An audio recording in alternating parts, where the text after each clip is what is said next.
right, so I have, oh, look what's going on with that screen. What is going on? Look at the colors of that. It's like purple and, oh, I don't know, I'm not touching that. So you have two other screens you can look at. That one probably needs to shut down and turn back on. So, I'm not kidding you when I tell you I have lots of color, like ink options. I have lots of ink options, and you could even, I think I may have white, so you could even like make these like a lighter, like you can tint them by adding. But I'm just gonna go straight out of the jar with them. So I picked this really vibrant orange, a very vibrant pink, and then a cool color contrast of this more like a teal. All right, and I'm going to use my same running plate. I keep looking up there, and it's like hyper colors. Okay, so again, my handy dandy tray. I just want to grab some paper towels real quick because I'm going to wipe off my disposable knife so that I don't end up contaminating the jars of ink as I scoop from one color to the next. So just checking things out here, seeing how well I can open that. Okay, I got it open. This stuff is pretty good. It is older. I can definitely tell you that because I have never in the 10 years I've been here ordered it. So it is over 10 years old. I don't think I have. I'm pretty sure I haven't. But let me tell you something about this. If you notice that the ink is a little stiff, you can take a little moment here, like what I'm doing, and I'm just kind of whipping it up to kind of activate it, get all of it kind of a little warmer. So there's my orange that I'm going to work with. And then I'm going to take some pink. Does it look pink on, oh, look what it looks like on the screen. Isn't that interesting? Yeah, that's crazy. It really messes with my eyes when I look up at that.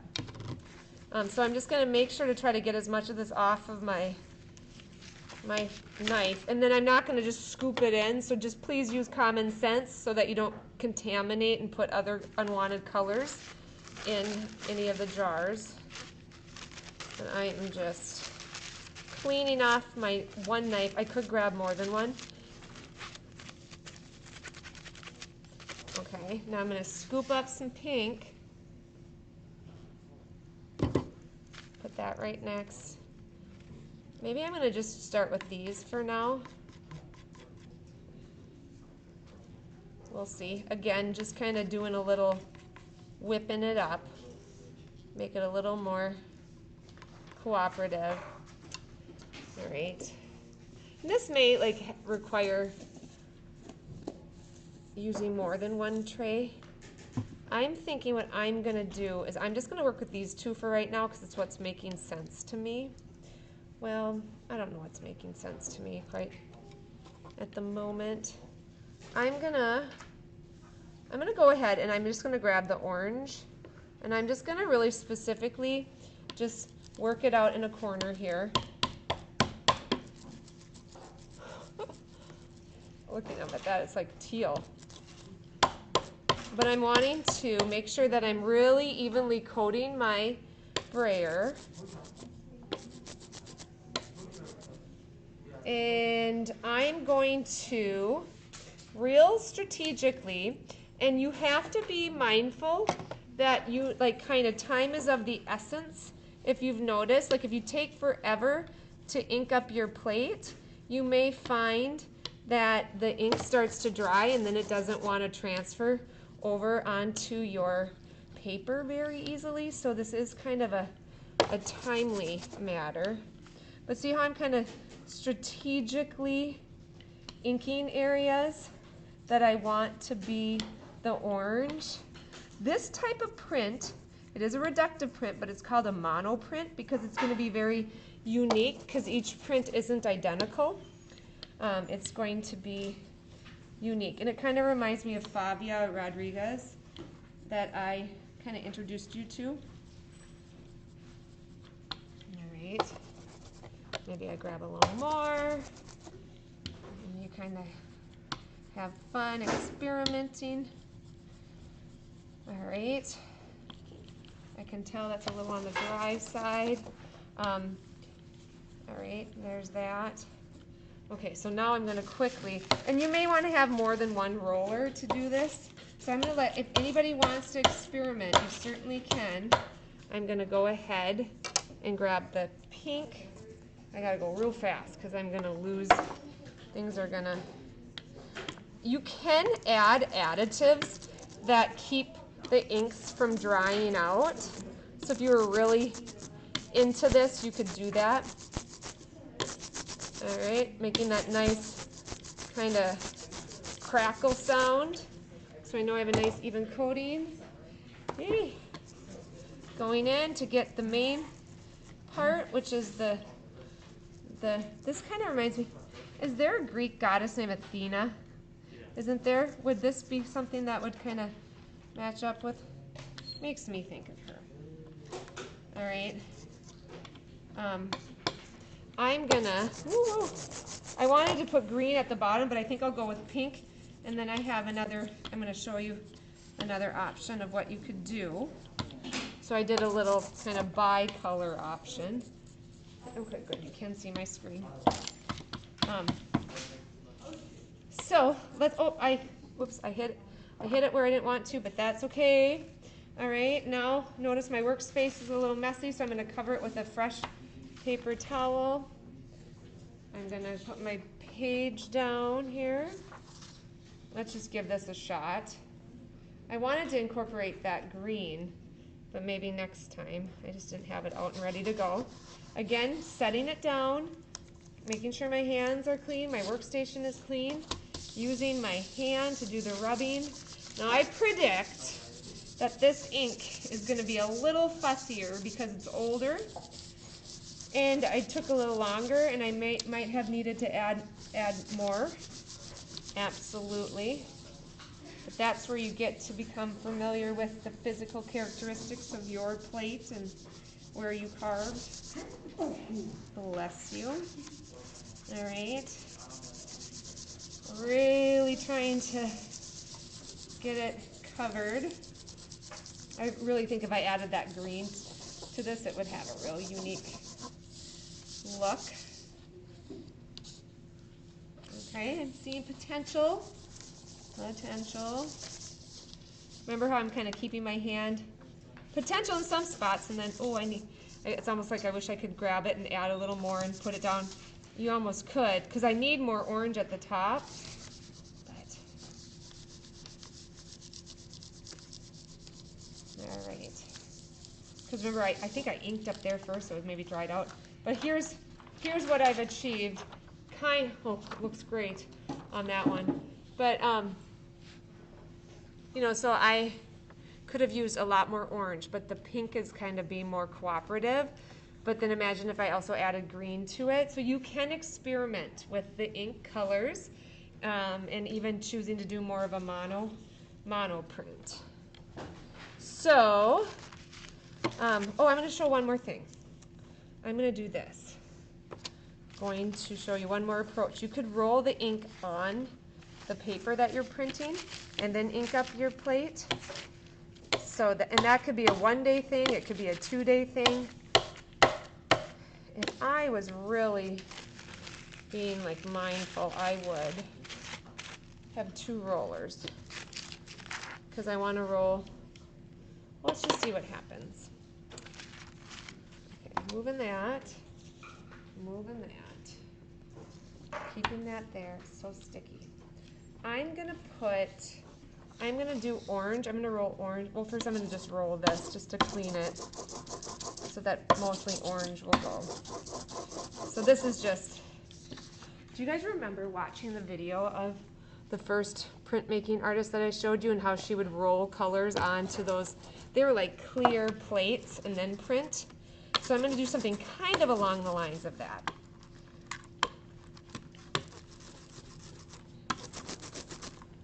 So I'm going to put orange down first, just because what I learned is the orange was a little fussier. So I'm going to just use that one to do the rolling.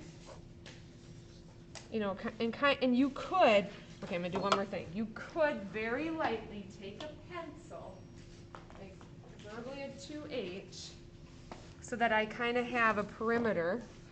So I'm gonna create like what would that word be? A stencil or a template, so I know where to roll. Just very lightly. I don't imagine you'll be able to see that on the television screen, but it's giving me just a guide of kind of where to roll the ink and how you choose to do that could also kind of add to the texture that I'm trying to create. So this is just another example of a monoprint that you could create. And what I'm trying to just introduce you to is the fact that with printmaking, why I find it so thrilling is, so interesting, like the black ink is coming off of here, but I kind of like what it's doing. But that you get to create several pieces of artwork, so it's not like you just have one drawing. You could have just endless results. Okay, so that I'm going to set to the side, and then I'm going to just maybe take another piece of paper to try to work off some of this extra ink. And then I'm going to print the pink on top of that, so it'll kind of produce a unique result. At a part of, all right. Okay, so, like my style, I just throw it on the floor. I should have a garbage can right there. That might be nice to have. So here's what I'm going to print on. So now I'm going to grab that pink because it really was a gave me vibrant results. Grab a little more. I've got reds, I've got blues, greens, yellows, orange. All right, so now I'm going to cover the whole plate with this.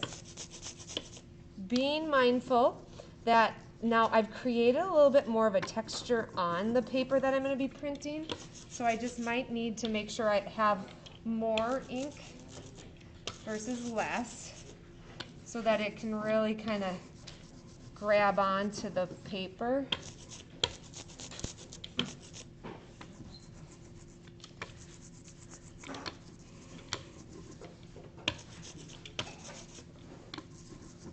All right.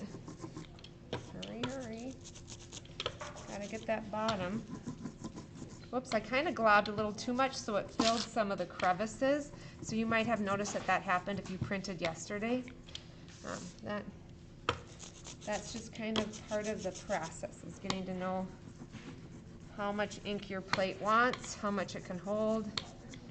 Okay, all right, I'm gonna call that good. Go like that. Now, this is a little bit of what's called registration, where you have to line it up. All right, which this isn't gonna be perfect, obviously, because of the way I rolled it. It's going to do some overlapping, but I did my best. Again, flip it over. I notice I have ink there as well. Okay. Rubbing it. And experimentation can involve maybe you let the ink on the paper dry before you print the plate.